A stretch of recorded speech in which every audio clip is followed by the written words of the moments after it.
Have you been shopping for a new digital piano and are kind of lost in the mix of all of the different features that they come with, trying to decide what is most important and what you can kind of ignore? That represents me and a lot of people, but thankfully Ted is going to help us sort through all of the mess, so stay tuned.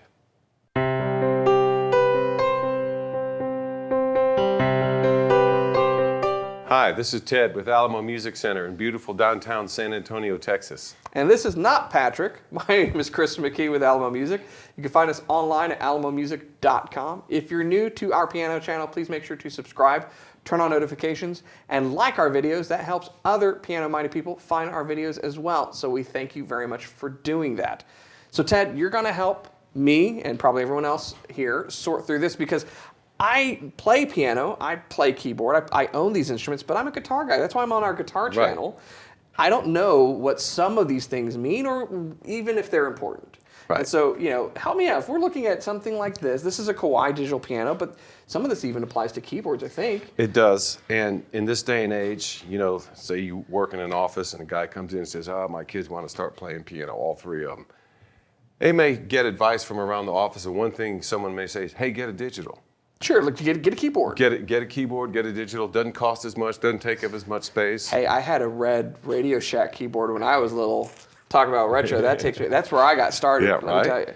Well, they used to make toy pianos, yeah. and which is basically a xylophone with keys in it. But the idea behind telling someone to get a digital piano is as opposed to a keyboard. Well, I'm going to stick with the digital piano. That's what we have. Right. So this is an upright. It's built in a case, a cabinet, right? Like a piano, sort of. If you were to make a pro and a con list, the standard Ben Franklin plus and minus, and digital versus acoustic.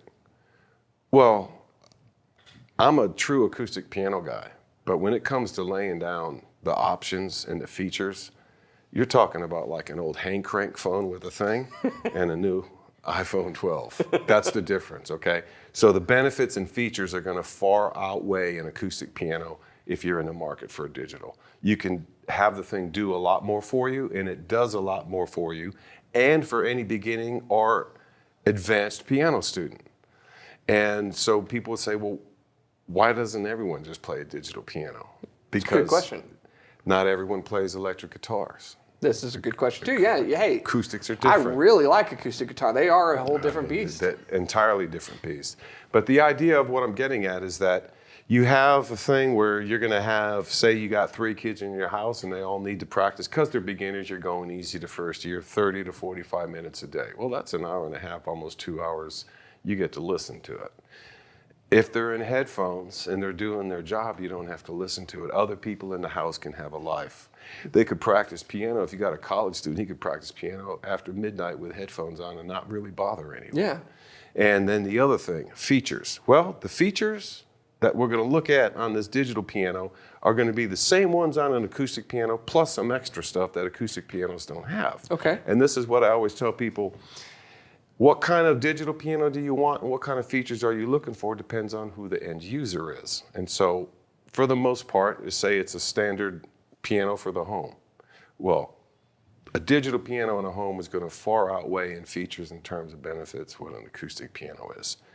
It may not drive someone into classical music like an acoustic piano would, but at the same time, they know that this is a replacement for a different, more expensive instrument. It's a stand-in. It's a stand-in. Yeah. And it's a phenomenal stand-in. It's a stand-in I dreamt of when I was 13 years old because I was limited to how much I could play in the house. We had a bunch of people and living in it. And so the last thing you want is someone pounding on a 5.5 foot upright saloon piano.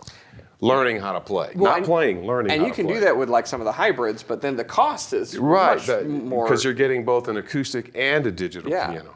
Now, some people put a lot of credence into, well, you get 1,000 sounds and this, that, and the other. Well, the sounds are important, but what is the sound of the piano? And how does it feel compared to a piano? And so, again, the things that you look for on an acoustic, what is the tone? How does it sound? Mm-hmm. Is it pleasing to the ear? Which, if it's a digital, it will be. It should be a great quality recording. Getting played back. It'll be in tune. It'll be in tune. Always? Always. Okay. Always, forever in tune. And that is an advantage, particularly with younger students, because the first thing children do when they learn how to play an instrument is add their own voice to it. And when they're singing with an in-tune instrument as opposed to something that hasn't been tuned in 5 or 6 years, they're going to have a far sharper ear and better at nailing their notes that makes sense. a singer. Even if they just want to be someone who sings around the house on the weekend or family festivals or something like that. So the touch and the tone. Each piano manufacturer has a different source that they go to get the sound. Okay, Kawai goes to any of the pianos that they manufacture. As a matter of fact, they don't just give you the best. They give you their best piano they make, the second best, and all these variations. Like, even though this is our most expensive piano, this one right here is the one that all the jazz players make. So in the digital piano, you'll get all those different sounds. It's always going to play the same, but you're going to get different sounds. Okay. Same thing with electric sounds. Oh, my kid wants to learn piano because he wants to be able to play like Fender Rhodes sound or this guy or whatever it is. Those sounds will probably be in there, and they'll be great sounds.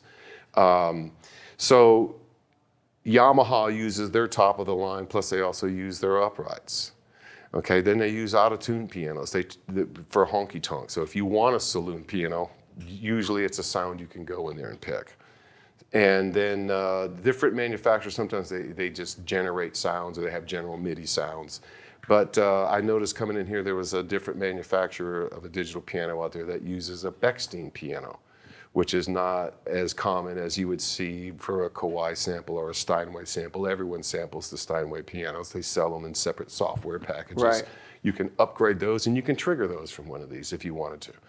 But the touch and the tone, like I said, they each go to their own for the source, and they each have their own type of action that they make, which is there to emulate either a grand piano, if it is, and it's an upgraded action, they'll tell you.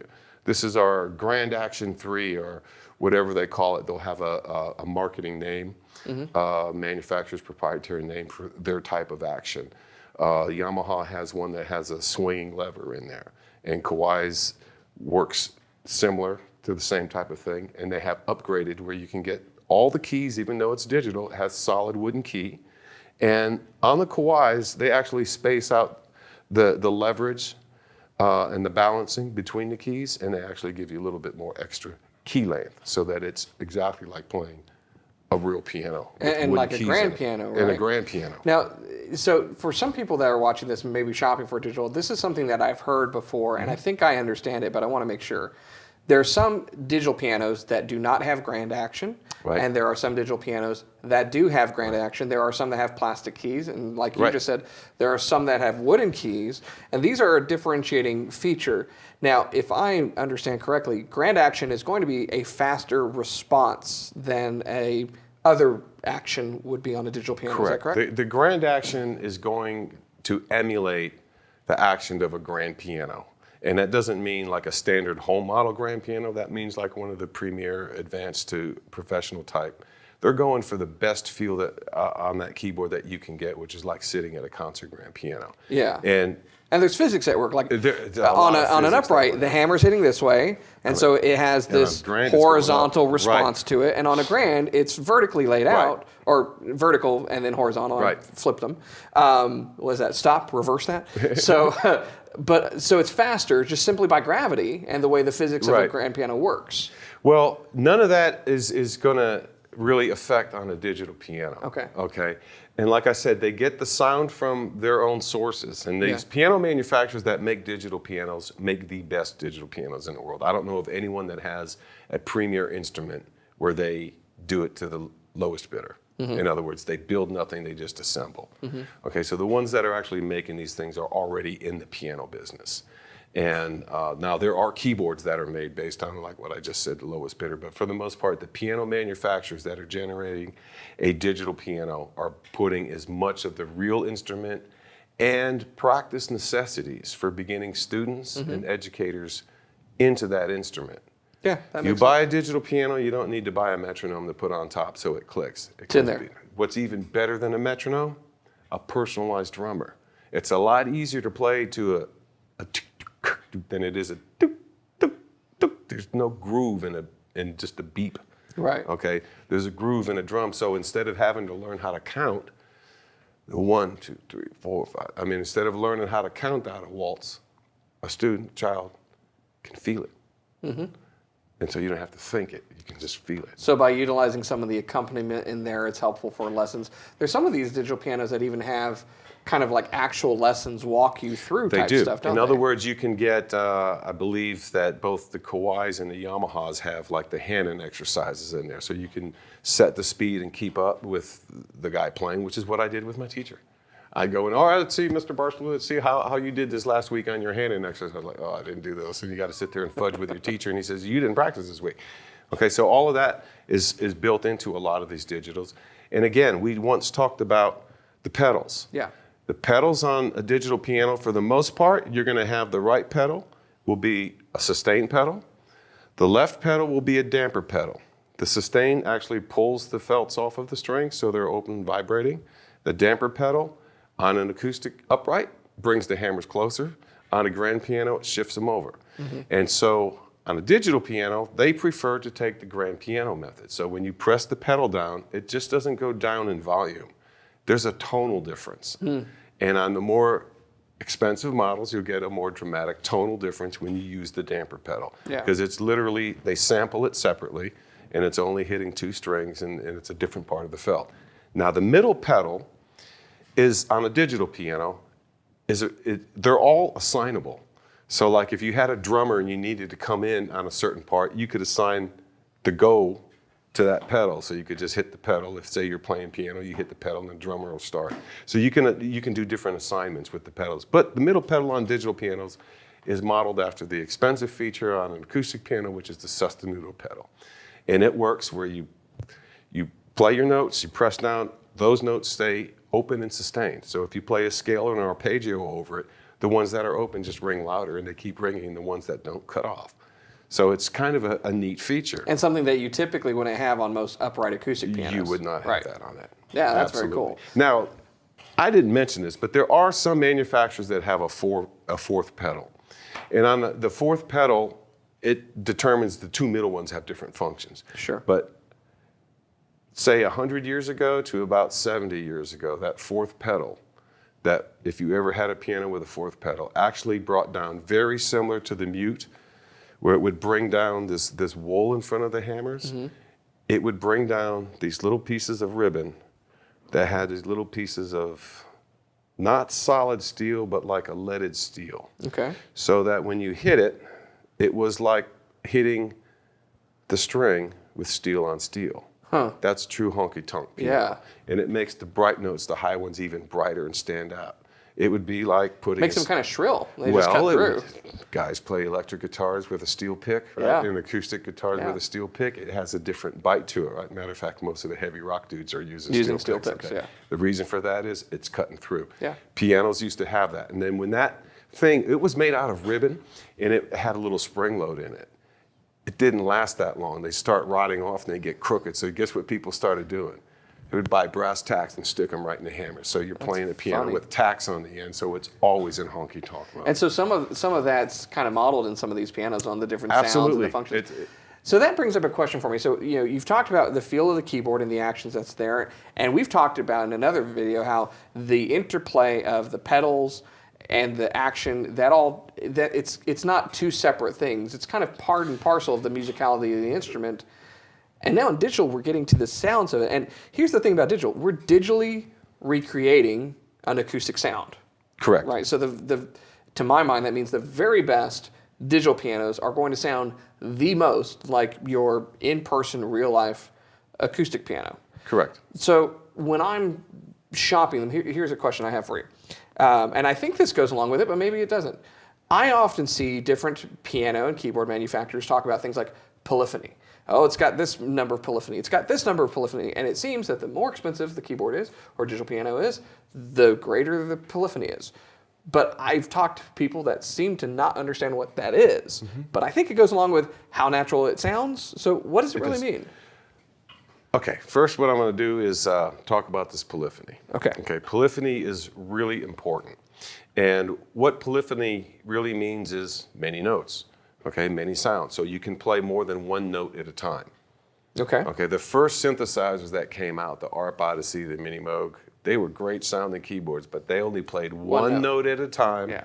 and there was no sustain pedal, no damper pedal. You had to use a volume knob, or you could fade it out, or you could just put a lot of the release on it, so the decay would take a long time. Yeah, some of the stuff Zach's been showing on our Pro Audio channel. Yeah. I've watched some of his videos. The one I like the most is the memory moog. That's a good idea and a good explanation of polyphony. Yeah. Okay, those big, fat, juicy sounds that sound like Vangelis, and there's more than one note making that same sound, so it sounds like an orchestra. That's polyphony on a synthesizer. An acoustic piano, whether it's a grand or an upright, has 88 note polyphony. The only problem is how you're going to play them all at once. Right. How are you going to play all 88 keys? Well, you get 2 broomsticks, one on the black keys and one on the other one. You I can knock just lay them all across down. the top of the piano. Okay. If you did that on a digital piano, they won't all sound. Okay. Okay, because it's limited by the number of sounds it can reproduce, restricted to its polyphony. Okay, so on an acoustic piano, you have 88 note polyphony, and not only will those 88 notes all sound at once, it's possible to sound them all at once. They'll ring until they run out. Now, let's take that same idea of putting a broomstick and knocking all 88 of these out. Okay. And let's say, for example, you pick a number, 528K polyphony. What does that really mean? Well, in order to get a good quality piano sample, you've got to have depth of field. And the only way you get depth of field in a sample is by delaying how the sounds attack both your left and right ears. So it has to be in stereo almost immediately. So, Okay. you're sampling. This is kind of a music production aspect, but it's the stereo spread Right. that you're experiencing. So if you had 500, say you had 500K polyphony, when you go left and right, that means this side and this side have 250 note polyphony. You just split it in half. Okay, and so what does 250 note mean? I don't need 250 notes. Piano only has 88 keys. Right. Well, how about if you run an arpeggio all the way up and you come down with a different arpeggio? Well, you could easily hit probably anywhere from 60 to 70 keys, but they're all ringing. If the pedal's down, they're all ringing. Yeah. So you're going to use up that polyphony. That's because that's creating these complexities, right? It's holding the tone. Yeah. On an acoustic piano, the string's just there vibrating. Yeah. Okay. On this one here, they have to go in, find a sound, make it go, and let it keep going. And while you're finding these other, it's like one of these notes has to take priority. It's time to start giving up some notes. And so you'll read a lot of times on polyphony, it'll give you the priority. And so on a piano, anytime someone hits a bass note down in the lower keys, whether they have the sustain pedal on or not, let's assume they do, because that means that note has to keep ringing. That's primary responsibility right there. That note will not cut off.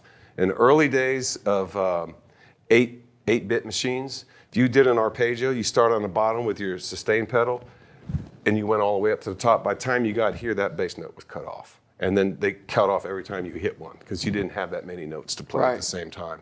And sustain pedals multiply the number of notes that are sounding. It's not just playing, it's sounding, and you continue to There's sound. a resonance that is taking consideration. Right, and that chews up computer space real fast. Yeah. And so they have to put some kind of limit to the space that's on a computer. Otherwise it based can't on process the chips, it. right? It's got to process it. Yeah. So yeah. Well, that'd be bad if you're in the middle of a performance and your keyboard just crashed or hung up or you got a blue screen.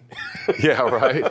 I don't know that. I'm sure that's happened to someone that's using some kind of interface kind of system. But with a self-contained digital piano, the only thing that I can say that personally has ever really messed up performances were barroom, and it was drink spilled inside them. Yeah.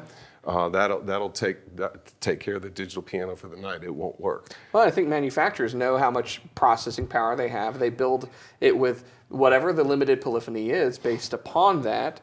And so as you're going up in polyphony, you're going up in processing power, and that's going along with the cost of the instrument and stuff. So that's great. That's a great explanation, because it's not just the note you're playing, it's the totality of the sound that's coming out. Correct. So that's definitely going to improve that sample and what the digital piano sounds like. But what else affects the sound? The other main thing that we spent some time on acoustic pianos, one of the things to look for is the soundboard. That's the primary piece of wood that costs the most. Right. And that determines the overall tone and the timbre and the whole tone of the sound of the instrument, the whole presentation of it an auditory level is coming off of that soundboard. Right.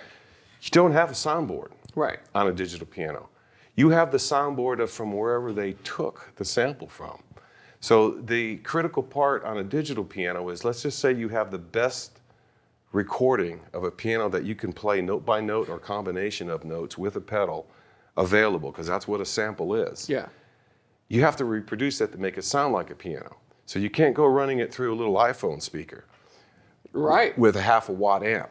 Okay, now, as an example of over-engineering, Baldwin back in its heyday released a digital piano that had 125 watts per side, a 250 watt in an upright digital piano sound system. And they had a gigantic 12 or 15 inch woofer underneath the piano. And the amplifier must have been large. The amplifier was used. It was a heavy keyboard, but I'll tell you what, like a 7 or 9 foot concert grand piano, that thing could rattle the china in your closet like a real piano could. They built a sound system that could handle the sample being pounded by a crazed musician. Now this explains why we have, there's upright digitals, but we have some like those grand digitals, and they've got basically like a soundboard and speakers that are much bigger than we typically see in these, Sure. and you hear it. Some of these speakers are made out of wood cones. They're actually using vibrating wood instead of a speaker. I mean, it's still the same thing. It's a magnet, it's a coil, and it's moving, but that cone it's made out of wood. Yeah. So it's vibrating wood, which is what you get on a real acoustic piano. Acoustic pianos and digital pianos they started to merge in the 80s. The very first Clavinova, I owned one. I bought it from here.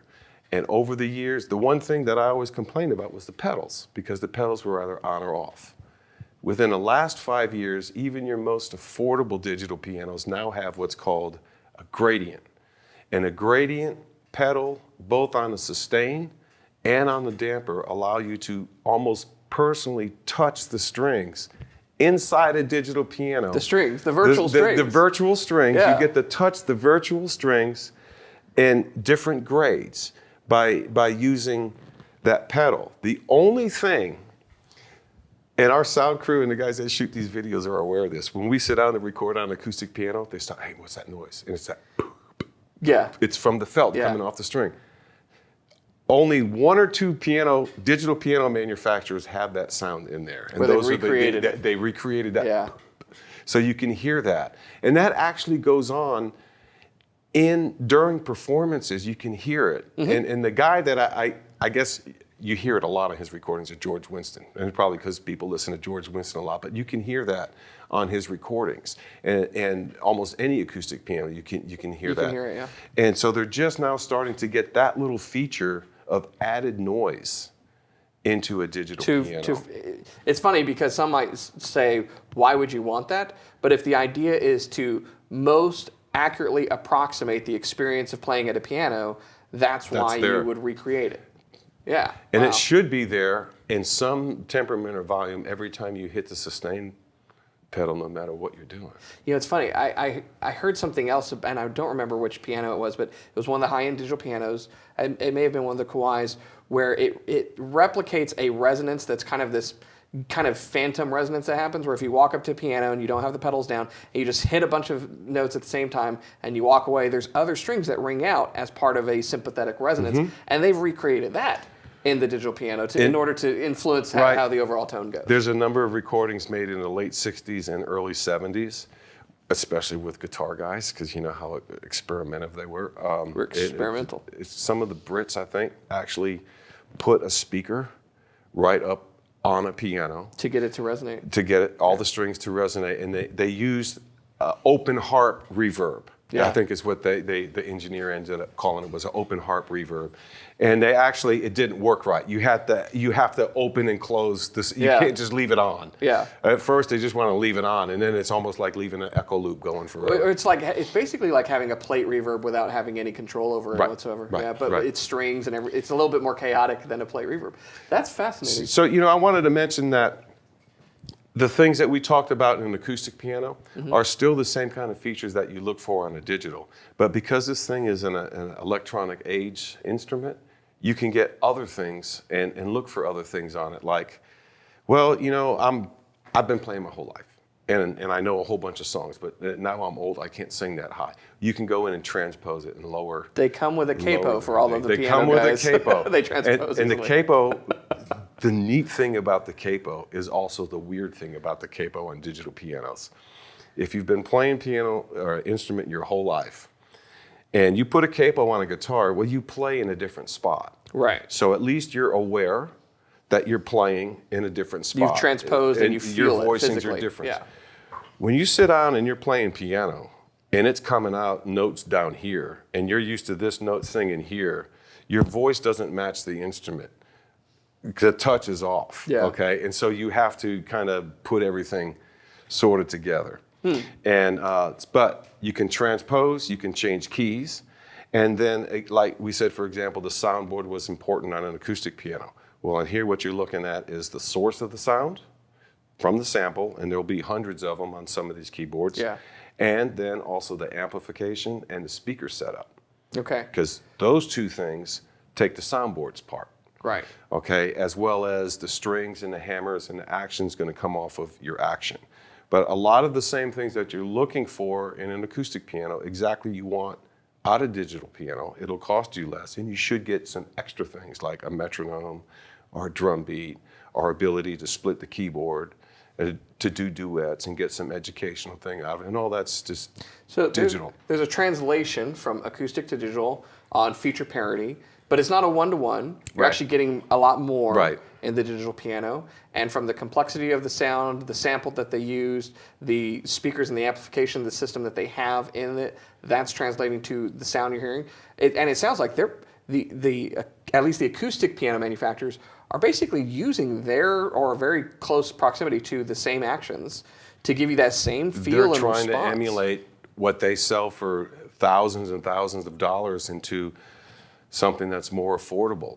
And obviously, with the last 30 plus years since the true invention of a digital piano, there's been so many phenomenal young pianists come out because their family could finally afford an instrument that was worthy of practice and years of dedication. And they can play with headphones on, so they can play longer. They play longer, and then when they're finally ready for their recital, their premiere piece, or their college audition, you just get on a real piano and try your piece. I mean, it's the best thing in the world to learn. I was one of the first buyers of one of these, so I could use them for hours on end without bothering other people. Oh, yeah. Well, and you also have, you can record on a lot of them. You have accompaniment that you can do on a lot of them. Now, here's one thing that I think is overblown. You know how sometimes you see features and they'll just try to add as many numbers, and I wanted to get your take on this. If you're shopping for a digital piano and you see 3,000 voices, who cares, right? If you're only going to use 15, and so you should focus on those 15, don't you? Right. Because and some of those voices that you want to focus on, and again, I said it comes down to who's playing it and who's using it. Thousands of voices, a church might be interested in that because they'll have lots of different organ sounds to pick from. Yeah. Okay, and so of all the different churches, there's a different organ sound that goes with each one of them. Sure. Okay. When everyone says, "Oh, I love the organ on Sunday," it doesn't mean a pipe organ in a 200-year-old church. It could mean a Hammond. It could mean a Hammond. For sure. Okay, so there's different kind of music going on with a pipe organ as opposed to a Hammond. These kind of things that a church is going to want, those kind of voices. They might want some pre-recorded stuff because a lot of times they have to do funerals without notice. So there's all these things where you can do pre-recorded presentations, baptismals, all that, and you push a button and it goes. Those are great. Now, at home, you need a great piano sound and, electric pianos, all these different kind of things. Yeah. Well, that's super helpful. If you're trying to figure out all of these features, go to our website. It's alamomusic.com. Chat with someone live. We have very smart people like Ted here who can help you sort through it because it's super important. If you're new to our channel, subscribe, turn on notifications, like. We'll see you next time.